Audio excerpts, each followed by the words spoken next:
نحمدہ و نصلی علی رسولہ الکریم۔ یہ تصویر دیکھ رہے ہیں آپ؟ تصویر میں دکھنے والا یہ شخص، اس کا تعلق لیبیا سے ہے اور اس کا نام عامر المہدی ہے۔ اس کا جی یہ چاہ رہا تھا کہ اس سال میں نے حج کے لیے جانا ہے۔ اس نے اپنے حج کے سارے انتظامات مکمل کر لیے۔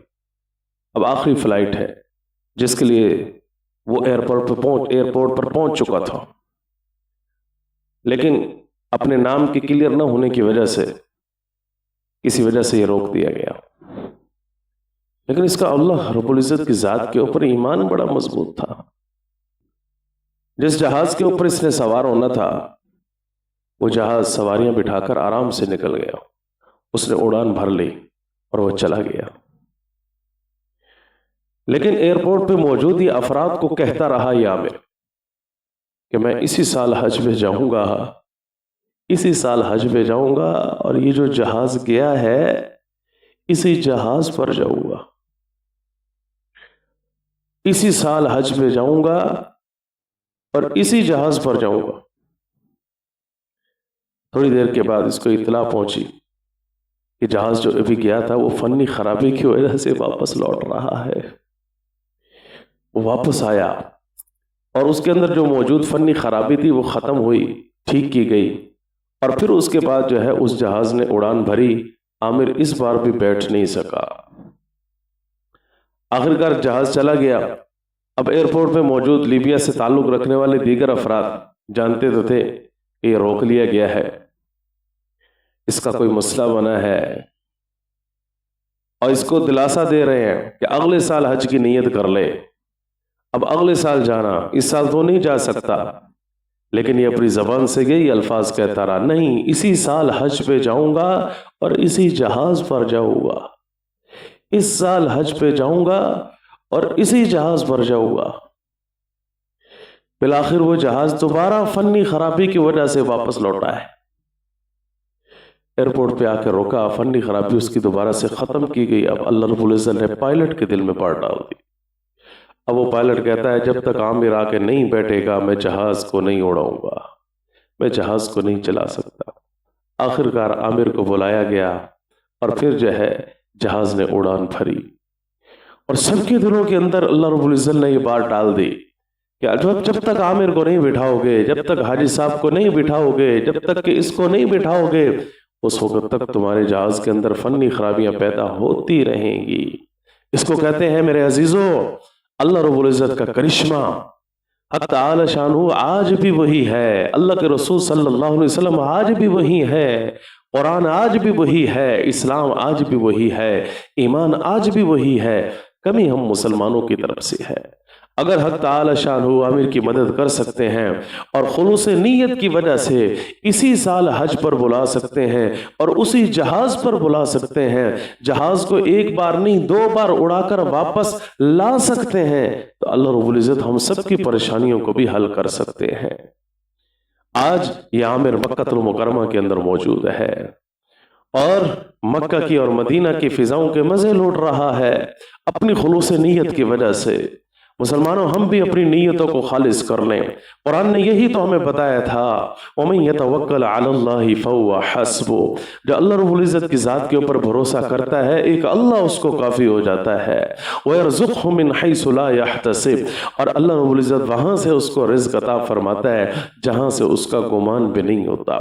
صحابہ کرام رضوان اللہ تعالی علیہم اجمعین کے پاس، اللہ کے نبی صلی اللہ علیہ وسلم کے تربیت یافتہ لوگوں کے پاس، میرے بھائیوں شاگردوں کے پاس، اس طبقے کے پاس یہی قوت موجود تھی۔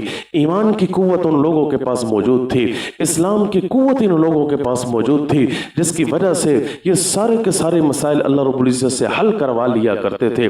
اس لیے حضور نے ارشاد فرمایا تھا اگر تم نے اپنے جوتے کا ایک تسمہ بھی مانگنا ہے تو مخلوق سے مت مانگو، اللہ رب العزت کی ذات سے مانگو، اللہ تعالیٰ تمہیں سارے مسائل حل فرما دیں گے، تمہیں تمہارے جوتے کا جو تسمہ ہے وہ بھی دلوا دیں گے، اس کا بھی انتظام کر دیں گے۔ صحابہ کرام کے پاس یہی قوت موجود تھی۔ ایک صحابی رسول کشتی میں موجود ہیں اور وہ کوئی چیز سوئی کے ذریعے سی رہے ہیں، سوئی تھوڑی دیر کے بعد جو ہے ان کے ہاتھ سے گری اور پانی کے اندر گر گئی۔ اب تھوڑی دیر کے بعد حق تعالی شانہ کی طرف وہ متوجہ ہوئے، آسمان کی طرف متوجہ ہوئے اور یوں کہا کہ اللہ ایک ہی سوئی تھی وہ بھی آپ نے لے لی، یا اللہ ایک سوئی تھی وہ بھی آپ نے لے لی۔ اللہ تعالیٰ نے وہ سوئی واپس کر دی۔ تھوڑی دیر کے بعد صحابی رسول نے اس سوئی کو پانی کے اوپر سے اٹھا لیا۔ دریائے فرات کو آج پار کرنا ہے صحابہ کرام نے، اور کشتیاں موجود نہیں ہیں، دوسری طرف دشمن کا قلعہ موجود ہے، اس کو فتح کرنے کے لیے جانا ہے، کشتیاں موجود نہیں ہیں۔ جرنیل نے، سپہ سالار نے یہ اعلان کر دیا کہ گھوڑوں کی ٹاپوں سمیت گھوڑوں کو پانی کے اندر داخل کر دو۔ کسی نے نہیں کہا کہ آپ بے وقوفی کا مظاہرہ کر رہے ہیں، کسی نے نہیں کہا کہ آپ پاگل پن کا مظاہرہ کر رہے ہیں۔ ایمان کی قوت ان لوگوں کے پاس موجود تھی، اس قدر ایمان اور حق تعالی شانہ کی ذات کے اوپر توکل اور بھروسہ اور تقوی اس قدر مضبوط تھا، آخرکار انہوں نے اس دریا کو گھوڑوں سمیت پار کر لیا۔ آج یہ واقعات اس وقت ہمارے سامنے آتے ہیں تو ہم عقل کے گھوڑے دوڑانے لگ جاتے ہیں، ہمیں یہ باتیں سمجھ میں نہیں آتی۔ تو عامر کا یہ واقعہ ان سارے واقعات کی تصدیق بھی کرتا ہے۔ عامر کا یہ واقعہ ہمیں بھی سبق دیتا ہے کہ اگر کمی ہے تو میرے اندر کمی ہے، اگر کمی ہے تو آج کے مسلمان کے اندر کمی موجود ہے۔ اگر وہ اپنے ایمان کو مضبوط کر لے، اسلام کو مضبوط کر لے، اللہ کی ذات کے اوپر بھروسہ اور توکل کو مضبوط کر لے، تقوی کو مضبوط کر لے، نماز کی پابندی کرنے والا بن جائے اور حقوق العباد کی ادائیگی کرنے والا بن جائے، اور اللہ رب العزت کی ذات کے حقوق جتنے بھی ہیں اس کو پورا کرنے والے بن جائے، والدین کے حقوق کو پورا کرنے والا بن جائے، رشتہ داروں کے حقوق کو پورا کرنے والے بن جائے، احباب اور دوستوں کے حقوق کو پورا کرنے والا بن جائے، اپنے بیوی کے حقوق کو ادا کرنے والا بن جائے، بچوں کے حقوق کو ادا کرنے والا بن جائے، اور اپنے اساتذہ اور شاگردوں کے حقوق کو پورا کرنے والے بن جائے، چھوٹا بڑے کے حقوق کو پورا کرنے والا ہو، بڑا چھوٹوں کے ساتھ شفقت سے پیش آنے والا ہو۔ الغرض وہی معاشرہ تشکیل ہم دیں کہ جس معاشرے کو رسول اللہ صلی اللہ علیہ وسلم چھوڑ کے گئے تھے، اللہ کی ذات بھی وہی ہے، اللہ کے رسول بھی وہی ہیں، قرآن بھی وہی ہے، اسلام بھی وہی ہے، ایمان بھی وہی ہے۔ کمی میرے اندر ہے، کمی آپ کے اندر ہے۔ آج بھی اگر ہم پریشانیوں کے اندر جگڑے ہوئے ہیں تو کمی ہمارے اندر ہے، اس کمی کو ہم ختم کریں۔